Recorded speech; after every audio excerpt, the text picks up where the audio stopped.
Hello everyone, very welcome back to FlowrFairy Flora channel. It's time for a new story. Today I felt a bit scared, and that's the reason why I choose the story Mr. Jelly by Roger Hargraves. It's a wonderful story. I think you will like it. But first of all, let me introduce myself. My name is Maya. I'm a writer. I love children. I love meditation.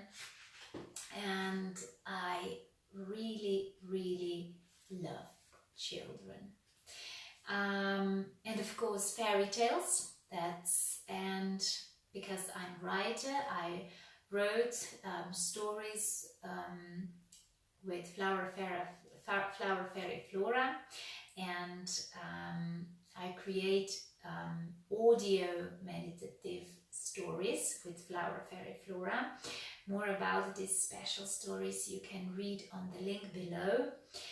These stories will help actually children and also the kids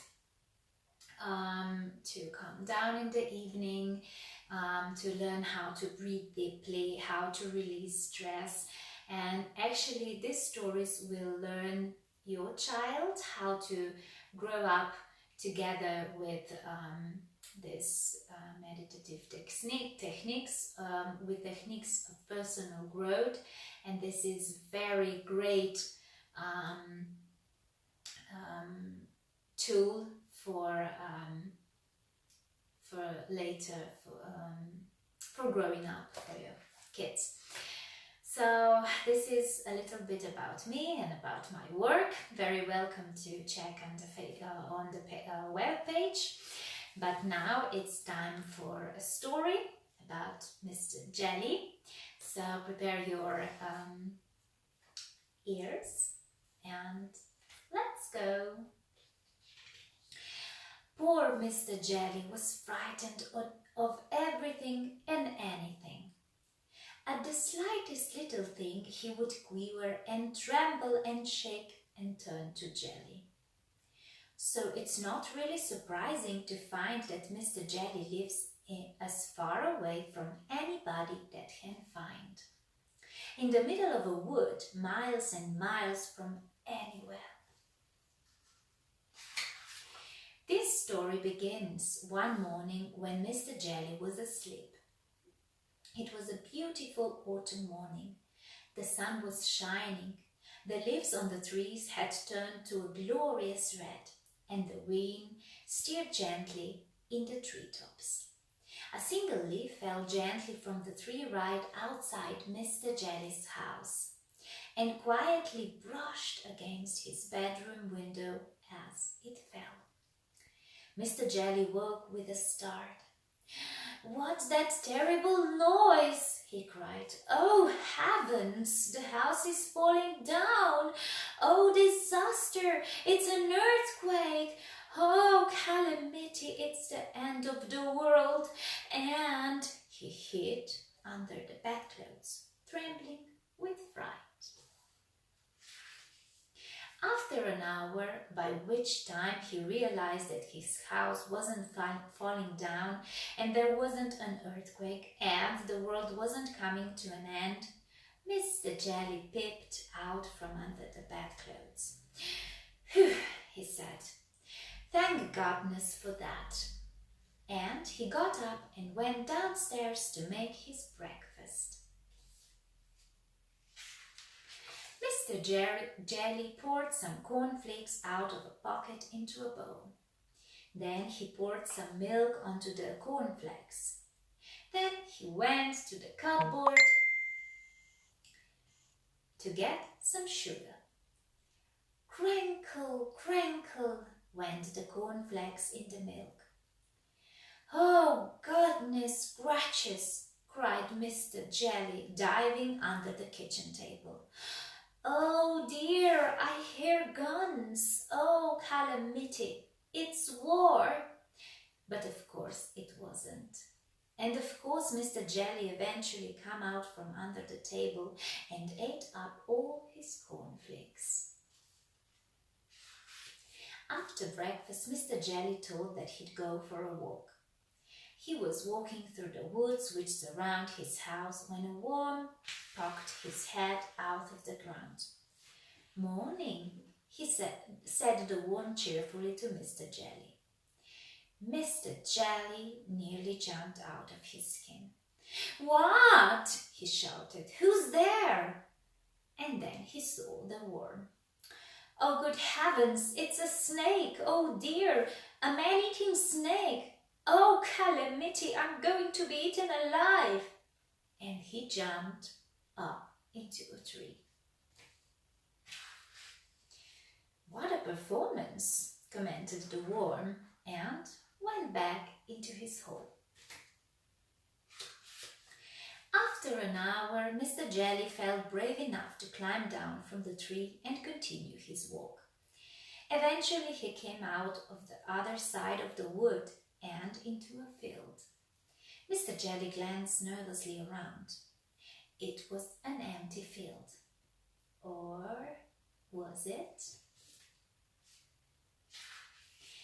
In the long grass in the middle of the field, unseen by Mr. Jelly, there was a tramp enjoying a sleep in the autumn sunshine. Mr. Jelly picked his way cautiously through the grass. The tramp, fast asleep, snored. "What was that?" shrieked Mr. Jelly. "It's a lion! I heard it grow! Oh, goodness gracious! Oh, dear me, a lion! A huge lion! A huge lion with enormous teeth! A huge lion with sharp teeth that's going to bite me in two! A huge, fierce lion with enormous sharp teeth that's going to bite me in two, if not three!" And he fainted. All this commotion awaked the tramp, who yawned, stretched, sat up, and saw Mr. Jelly lying on the ground beside him. "Oh dear," he said, for he was a kindly tramp. "Oh dear," and he picked up Mr. Jelly and placed him gently into the palm of his hand. Mr. Jelly came to and sat up, rubbing his eyes. Then he saw the tramp's face looking at him. "Oh, disaster!" he screamed. "Oh, calamity! It's a giant, an orch! Oh, gracious, he's going to have me for breakfast!" My, said the tramp gently. "You're nervous, little chap, aren't you? What's your name?" "Mr. Jelly," stammered Mr. Jelly. "I used to be nervous like you," said the tramp, "but I learned how not to be. Would you like me to tell you the secret?" Mr. Jelly queered and shook and said, Yes, but please. "It's very simple," continued the tramp. "All you have to do is count up to 10, and you'll find that whatever's frightening you isn't quite so frightening after all." Then he set Mr. Jelly gently down on the grass. "Remember," he said to Mr. Jelly, "count to 10. And off he went. Mr. Jelly thought that it would be a very good idea if he went home immediately. Back across the field he went. Back through the woods he went. He was walking through the woods when he stepped on a little twig. Snap went the twig. Mr. Jelly jumped twice his own height in terror. "What was that?" he shrieked. "That terrible snapping noise. It's a tree falling down that's going to crush me to pieces. Oh, calamity! It's a crocodile hiding in the bushes, snapping its teeth. Oh, disaster! And then he stopped. He took a deep breath. 1, 2, 3, 4, 5, 6, 7, 8, 9, 10, he said, and saw that what had gone snap was a twig. a silly old twig. Phew, he said. Mr. Jelly had almost reached his house when a leaf drifted gently down from a tree on top of him. "Help! Police! Murder!" he screamed. "I'm being kidnapped! Oh, calamity! It's ruffians with guns! They're going..." And then he stopped. He took a deep breath. 1, 2, 3, 4, 5, 6, 7, 8, 9, 10. And then he saw what had fallen on him was only a leaf. Nothing but a leaf. A stupid red leaf. "It works," he said out loud in wonderment. And do you know? It did work. After that moment, Mr. Jelly became a changed man. Well, you can see that by looking at him, can't you? He was like that. Very calm. And he never shrinks or shouts or screams or quivers or shakes or trembles anymore. And he never hides under the bedclothes anymore. Well, not very often anyway. And that's the end of the story about Mr. Jelly. So we've learned a pretty simple technique if we feel scared or frightened. If come situations when you feel really, really scared, just take a deep breath and count to 10 or maybe 15, and you will feel better. Deep breathing and calming helps ever. So this is it for today. I hope you enjoyed. I did. I just have to invite you to check FlowrFairy Flora fairy tales, very special audio meditative fairy tales. You can hear them on the link below. And I just wish you a good night and see you soon. Bye bye.